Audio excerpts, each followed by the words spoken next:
Let's bring in Israeli Special Ops veteran Aaron Cohen, LA Mom magazine founder Shirin Yadigar, and board-certified plastic surgeon Dr. Sheila Nazarian. I want to give you the full context in this so you can comment on it, Sheila. In the aftermath of that day, Prime Minister Netanyahu and the Israeli government launched a genocidal war, a death toll that now far exceeds 67,000. Of course, that's according to the Hamas Health Ministry, with the Israeli military bombing homes, hospitals, and schools into totally anti-Israel, and yet here we are 2 years later, and this guy is the leading candidate to be the mayor of the biggest city in the country. Yeah, I want to pick this statement apart. So the death toll doesn't differentiate, first of all, between civilians and combatants, and 14,000 people over the last 2 years would have died of natural causes in Gaza. He also says genocidal. There's millions of people in Gaza. If this was a true genocide, there would be a lot more dead. He omits that day, as you mentioned, the October 7th massacre, which makes Israel's response seem unprovoked. And then he performs this moral inversion, which they're so good at, making Hamas the victim, when they're actually the genocidal terrorists who started all of this, and launch missiles from homes, schools, and hospitals to get this response from Israel so that they can claim further victimhood. So again, to the Jews in New York, please, please, please do not vote this guy in. And yet it looks very likely. Here's a former hostage on what happened on October 7th. He was there. He tells this story. Watch. They got into our house 4 hours after the missile started, you know, very quickly arrived to the door of the safe room, open it, start to shoot. We jumped on our daughters, covered them, and they stopped after 10 seconds. I mean, so many horrifying stories, Shirin, and they just keep going. We thought by now, I mean, we thought by now it would be long over, and it's not. Eli Sharabi is the story of the Israeli people, of the Jewish people, of resilience, of standing up in the face of fear. He was a hostage for 491 days. He writes in his book that just came out today that he kept himself alive so that he could see his wife and his daughters. And when he was released, they were murdered by Hamas, and he didn't get a chance to see them.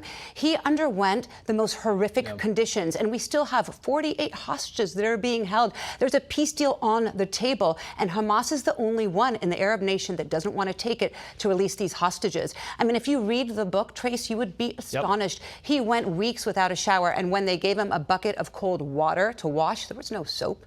There were worms around the bathroom and in the bed. I mean, this is the most catastrophic event we have seen in history, and everybody should be standing up and demanding these hostages come home. Meantime, Aaron, Marco Rubio said the following about the peace deal that Shirin was just mentioning. Watch.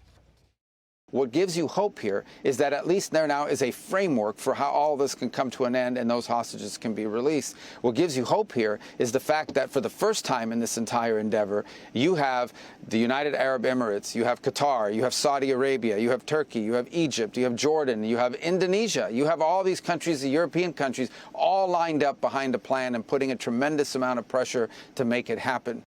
He's very hopeful, Aaron, but the question is, will Hamas choose to disarm?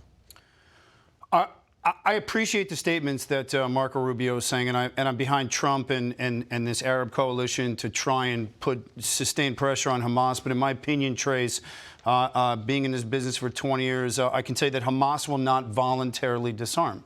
They will not put down their weapons. It's not what terror groups do. They rearm, they re-up, they resupply, they live for the next day. They want that PR. They want to keep putting that terror out because of the psychological effect that it has. I will say this. With President Trump's leadership and the IDF's consistent pressure, there seems to be enough momentum to get this thing cooking even more. So let's see how it continues to play out. I'm hopeful that there may be a solution coming. Quickly around again, Sheila, to you. Here's a demonstrator in New York. Watch. In Passover, there is a passage that in every generation they try to annihilate us. Many civilizations disappear, but we prevail. Into the world, I have a very strong message. We are here to stay. Here to stay through all the anti-Semitism that we have covered on this desk over the past 2 years. I mean, that's forward-looking. I'm with him, Am Yisrael Chai, and the Jewish people will survive this as we have survived everything else that's come our way. Yeah, it really is. It's amazing. Secretary of Commerce Howard Lutnick was at the D.C. vigil, and he said the following here. I am thankful to serve in the Trump administration because Donald Trump is the driving force of peace in this world.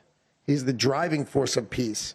Each and every time someone brings up either Gaza, October 7th, or any other event, he reminds whoever asked, he reminds everyone in the audience what happened that day, who we are dealing with, and what we are dealing with. We often have Rabbi on this show, Sharon, right? And if I'd asked Rabbi 3 years ago, what do you think about Trump and this plan? He'd have said, oh, we don't have much to say about Trump. Changes. Things have changed. And now all of a sudden, this is a historic deal that is in the wake. It is a historic deal, and we're seeing that only President Trump can make this happen. He has had every Arab country, from Pakistan to Turkey to Qatar, sign on to this deal. We're just waiting for Hamas to say yes, and then you have peace in the region. You can finally give economic freedom and liberty to the Palestinian people. You know what I want to wonder is, where are the pro-Palestinian protesters? Why are they not on the streets right now saying, thank you, President Trump, we stand behind you. Let's give freedom to the Palestinian people. Where are they? Yeah, it's a very good question. Lastly, quickly, Aaron, Trey Yingst on October 7, 2023. People are using their personal cars to drop off their loved ones who were hit by gunfire or wounded by shrapnel. There are drones buzzing overhead, attack helicopters in the sky, and explosions every few seconds. A war has erupted between Israel and Gaza. This thing doesn't come to terms. This war apparently goes on, Aaron. I got 15 It does, seconds. but you know what?